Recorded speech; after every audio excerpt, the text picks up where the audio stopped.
Welcome back to RamblingWreck.com, and great to have an opportunity to spend some time with Roddy Jones. When the football coach says, following the game, the head football coach says, well, we didn't play as well as we need to, and we didn't play to our standard, what's that mean?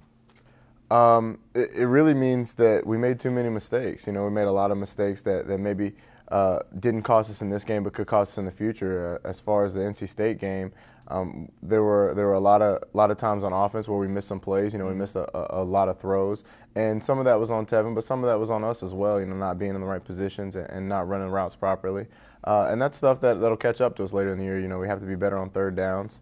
We had 2 fourth downs where they jumped offside and kind of gave us another possession. But if we'd have converted those third downs, we wouldn't have been in that position. All right. What does all that mean in the big picture to the fifth-year senior who is one of the leaders on this team? How do you now disseminate the message getting ready to play Maryland? It means just we need to practice better. We didn't have a great week of practice last week at NC State. At this time of the season, it gets very monotonous. Guys are tired of doing the same stuff over and over. And it's kind of natural to have a little lull in practice, but we've got to push through that and keep getting better because the competition does nothing but get harder, especially the more games you win. Does it now become more mental than physical after 5 games? A lot of it does, especially during the week. We know physically that we can do it, but mentally you have to push through and you have to focus on your assignments every day. We go out there for 2 hours or 2.5 hours and really have to focus in. It's our only time that we get to really spend just focusing on football. So we have to have all of our guys dialed in at all times. Most surprising part of this season so far, from your perspective? Most surprising part, I won't say it's surprising, but the most fun part has been all the big plays that we've hit. The offense is designed, and Coach Johnson will tell you that it is a big play offense. We're going to have guys running open on passes. We're going to have opportunities on the perimeter to be one-on-one, and we've been fortunate to have guys that have made those plays and have taken advantage of all the opportunities we've gotten. Up until this last game, I thought we did a very good job of it. And even in some chances this last game, we capitalized on them as well. What's the biggest need? What's the biggest want of this team right now? Just to keep the intensity up. If we keep the intensity up, not only in practice but going into games and really treat every game like it's the biggest game, because it is at this point. We've got a ranking and a little bit of notoriety, and so that the target on our back just grows bigger. So we just have to stay focused and stay hungry. We have to remember what got us to 5-0 and continue it. Is there some part of last year still driving this year's team, even after you get to the 5-0 and a top 15 ranking and things like that? Is there still some part of 6 and 7 out there that factors into this? I think it's a big part of it.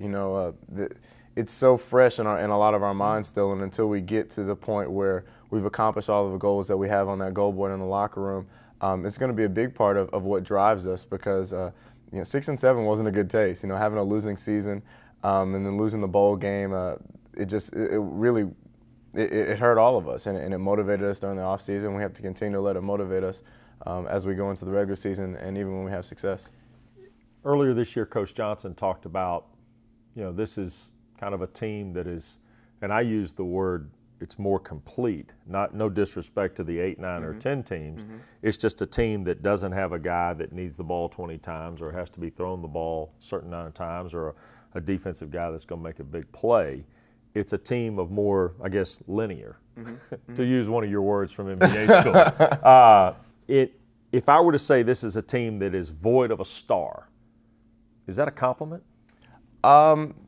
I think so. Are you guys okay with that? I think we are. We're not a team with a lot of big egos. Everyone goes out there and does their job. You got a guy like Stephen Hill who, 1 week catches, 4 or 5 passes for 200 yards, and the next week has 1 catch for 5 yards, but he blocks his behind off. So us as A-backs can have big runs down the field. So we have a team full of those guys. Orwin had the 3 touchdown game last week, but he also had a great blocking game. So we feel like we have a bunch of guys who can make plays on this team, and as long as we put them in position and do our jobs, then everybody will have a chance at some point in the season. Okay, clearly when this team won the ACC title and went to the Orange Bowl in 2009, you were a key part of that. You understood the highs and lows of the season. So you've been there for arguably the most successful season here in the last 20-odd years.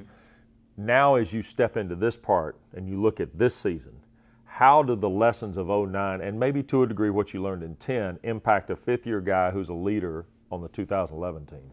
Well, I think that the things that we can take from '09 is kind of how to handle all this, all the notoriety. You know, I remember, you know, in 2008, after we beat Georgia, we were getting a lot of publicity, and then we went into '09 with a little bit of talk, and we did a good job of kind of managing it. You know, after the Miami loss, we had to climb back up in the rankings, but we did a good job of tuning it out and tuning out the distractions and going out every week and playing hard and realizing that every team is capable of being that stumbling block, no matter what they're ranking, no matter what people outside are saying. So that's something that we really need to take into this year and realize that it can, any week it can end. You know, this run, the rankings, we lose one game and it's all over. Or as far as that, you know, not necessarily the goals that we have, but everything that we've gotten, we can lose just that quickly. So we have to realize that and treat every game like it's the biggest one. How hard is it to lock in mentally during the week if you're a player?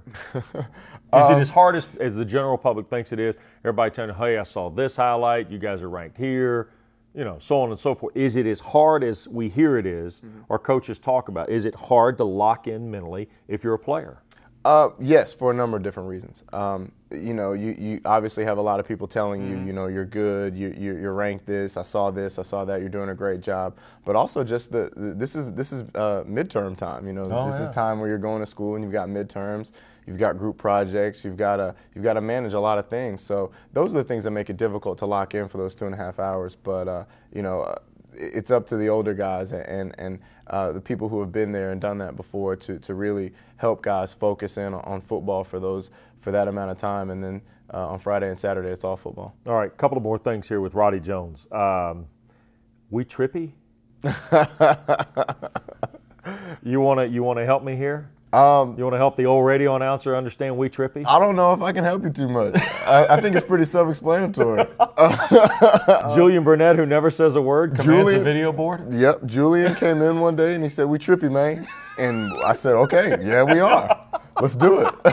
So we trippy. Sylvester and Lewis Young sell it, don't they? Oh, they do. They do. You know, you can get Steven Sylvester to sell anything, and when you get Lou in there, add a little bit of that swag factor, yeah, everybody buys in.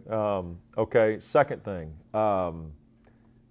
Aaron Joe, after a ball game, he's in charge of the fight song? He is. How did this happen?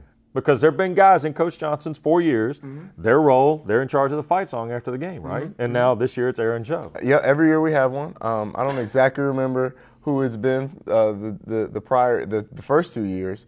Last year it was Isaiah Johnson. Yeah. So now he serves as the interim person in charge of the song when we're on road games because Aaron didn't travel for this last road game.